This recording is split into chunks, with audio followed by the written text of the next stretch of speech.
Hello, in this video I'm gonna show you how to check your laptop warranty on LENOVO Yoga Book 9.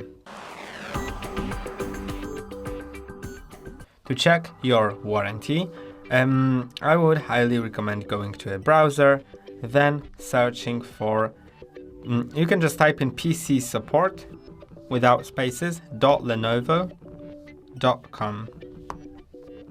So this is the whole website you should go on. Click on enter, and now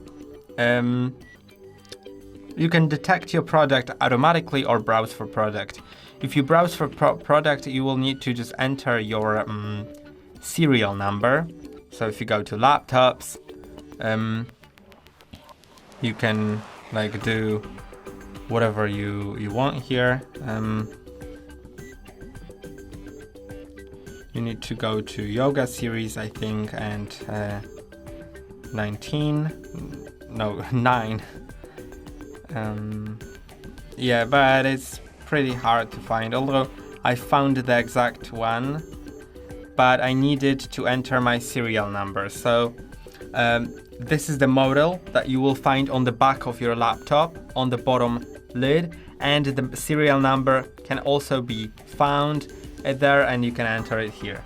But I don't really want to retype it, so what I'm gonna do is click on detect product, and it detects automatically. You can see that I have less than 13 months remaining of warranty. This is my serial number and machine type model. I can also see specifications here, and yeah, I can find drivers for it, troubleshoot and diagnose, and all of that. And that's all for today. Don't forget to like and subscribe. See you next time.